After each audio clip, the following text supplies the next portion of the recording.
পাগলের মতো কথা। কি দিশা পাবে? 5 বছরের জন্য 5 বছরে 60 মাস, সেই 60 মাসে একজন বেকার 1,500 টাকা করে 60,000 আর 30,000 90,000 টাকা 5 বছরে পাবে। 90,000 টাকা কি হয়? আমরা প্রত্যেকেই তো সংসার চালিয়ে জীবন ধারণ করে আছি, শহরে হোক বা গ্রামে হোক। আমরা তো জানি যে 90,000 টাকা 5 বছরে কোনো টাকাই নয়। যাতে কোনো কাজের সুযোগ তৈরি করতে না হয়, যাতে কোনো চাকরি সৃষ্টি করতে না হয়, সেই জন্যে এই একটা ললিপপ বেকারদের হাতে গুঁজে দিচ্ছেন এই মুখ্যমন্ত্রী। তো এই টাকা নিশ্চয়ই যারা বেকার বলে নিজেদেরকে মনে করছেন তারা নিশ্চয়ই নেবেন, কারণ টাকাটা মুখ্যমন্ত্রীর ব্যক্তিগত টাকা নয়, বা তার ভাইপোর কয়লা গরু চুরি করা টাকা নয়।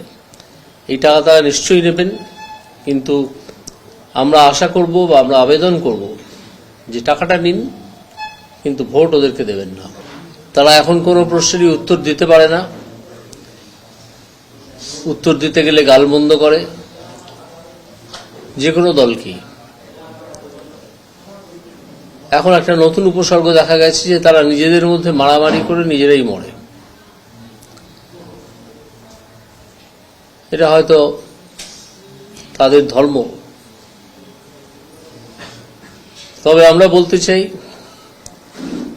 যে এই যে দলটি শাসন করছে এতদিন ধরে, আমি একথা বলবো না যে সত্যি সত্যি মানুষের সমর্থনে তারা শাসন করছে। তারা যেভাবে ভোটে রিগিং করে এবং করত, সেইভাবে তারা বিভিন্ন সময়ে সিট জিতে বেরিয়ে এসেছে। এবারে সম্ভবত তার ব্যত্যয় হচ্ছে, এবং তাতেই ওনাদের যিনি প্রধান নেত্রী, তার চোয়াল ঝুলে হাঁটুতে ঠেকে গেছে। সামান্য এসআইআর, এই এসআইআরে যে দুর্নীতি ধরা পড়েছে, যেভাবে মৃত মানুষ, এখানে না থাকা মানুষ, সম্পূর্ণ অনুপস্থিত মানুষ, এদের বিভিন্ন চিহ্ন পাওয়া গেছে এসআইআর এর কাজের সময়। তাতে বোঝা গেছে যে কিভাবে এরা এই সব মানুষের নামে ছাপ্পা ভোট দিত। এই ছাপ্পা ভোটে জিতে তারা শাসন করছে, এবং তারা নিজেদেরকে গণতন্ত্রের সন্তান বলে মনে করে।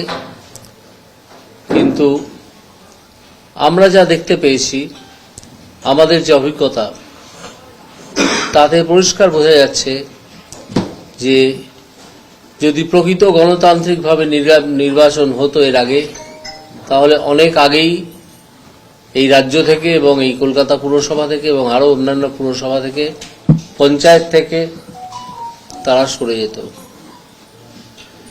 এমনকি তারা রেকর্ড সৃষ্টি করেছে পঞ্চায়েতের ব্যালট পেপার, পঞ্চায়েত ভোটটা এখনো ব্যালট পেপারই হয়, ব্যালট পেপার খেয়ে নিয়ে, ব্যালট পেপার খেয়ে নিয়েছে, খেয়ে নিয়ে জেতা ক্যান্ডিডেটকে হেরেছে বলে দেখিয়েছে। ফলে আমরা প্রত্যাশা করব যে গালাগালির বদলে আমরা যে ইতিবাচক কাজ করেছি, যেগুলো তুলে ধরেছি সমস্যাগুলো এই চার্জশিটের মধ্যে দিয়ে, সেগুলো প্রকৃত উত্তর আমরা পাবো বা কোনোদিনই পাব না। আমরা চাই একটা সুষ্ঠু গণতান্ত্রিক পরিবেশ এবং একটা ভদ্র আবহাওয়া। সেটা তারা মনে হয় দিতে অপারগ, এবং আপনারা দেখবেন, আপনারা যারা হাজির আছেন তারা দেখবেন, লক্ষ্য করবেন যে এই যে চার্জশিট আমরা দিলাম, এই চার্জশিটের কোনো উত্তরই তাদের কাছে নেই। ঠিক আছে,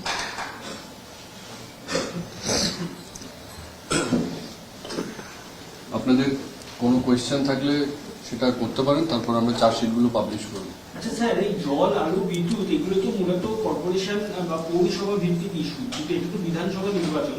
সেক্ষেত্রে সাধারণ মানুষ কি এই লোকাল ইস্যুগুলোকে বিধানসভা ভোট দেওয়ার ক্ষেত্রে কতটা ভাববে? সাধারণ মানুষকে প্রতিদিনই বেঁচে থাকতে হয় এবং প্রতিদিনই জল লাগে, পয় প্রণালী লাগে, জঞ্জাল অপসারণ লাগে। সুতরাং এটাও নিঃসন্দেহে এই সব জায়গাগুলোতে একটা ইস্যু। সুতরাং এই নির্বাচনেও এগুলো কাজ করবে, এটা দেখানোর জন্য যে এই কাজগুলো করতে তারা ব্যর্থ। সম্প্রতি নির্বাচন কমিশন 7 জন এই আরোকে সাসপেন্ড করেছে। তৃণমূলের তরফ থেকে অভিযোগ করা হচ্ছে বেআইনিভাবে রাজ্য সরকার তারা কোনো রকম অপরাধ করেনি, দোষ করেনি, কতদিনের জন্য তারা সাসপেন্ড সেগুলো কিছু বলা হয়নি, অন্যায্যভাবে তাদেরকে সাসপেন্ড করা হচ্ছে। এই 7 জন কত দিনের জন্য কেউ সাসপেন্ড হয় এটা চাকরিতে বলা হয় না।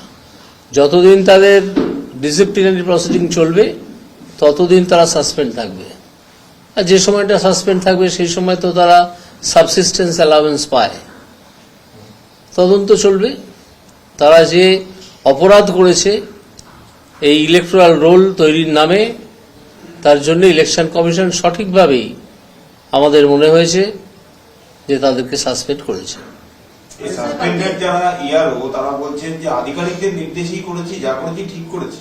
ঠিক আছে, যখন ডিসিপ্লিনারি প্রসিডিং হবে তখন তারা এগুলো বলবেন। এগুলো তো প্রেসের সামনে বা নিজের শ্বশুর বাড়িতে বসে ঢাক পিটিয়ে বলার জিনিস নয়। এগুলো ডিসিপ্লিনারি প্রসিডিংয়ে বলার কথা, সেগুলো তারা বলবেন। তখন যারা ডিসিপ্লিনারি প্রসিডিং কন্ডাক্ট করবেন তারা শুনে বুঝে নেবেন। স্যার, কমিশন বারবার রাজ্য সরকারকে বলেছিল এদের বিরুদ্ধে ব্যবস্থা নিতে, রাজ্য সরকার কোনো ব্যবস্থা নেয়নি, শেষ পর্যন্ত কমিশনকেই ব্যবস্থা নিতে হলো। সেই ক্ষেত্রে এখনো যে অপশন গুলো রয়েছে, রাজ্য সরকার কি আবার এদের আদালতে যেতে পারে? সেই ক্ষেত্রে কি এরা রিলিফ পেতে পারে? দেখুন, আদালতে যে কেউ যে কোনো বিষয় নিয়ে যেতে পারে, সেটা নিয়ে কিছু বলার নেই।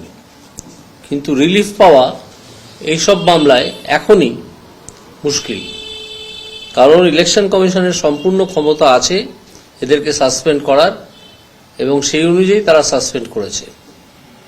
আপনারা কি মনে করছেন এই তালিকায় এই 7 জন ছাড়া আরো রয়েছে? কারণ অনেক জায়গা থেকেই যেন গড়বিলের অভিযোগ পাওয়া যাচ্ছে। আছে বলে আমাদের মনে হয়, কিন্তু সেটা ইলেকশন কমিশনের কাছে কতটা ধরা পড়েছে সেটা আমরা জানি না। কারণ আমরা তো ইলেকশন কমিশন নই, আমরা দূর থেকে দেখি।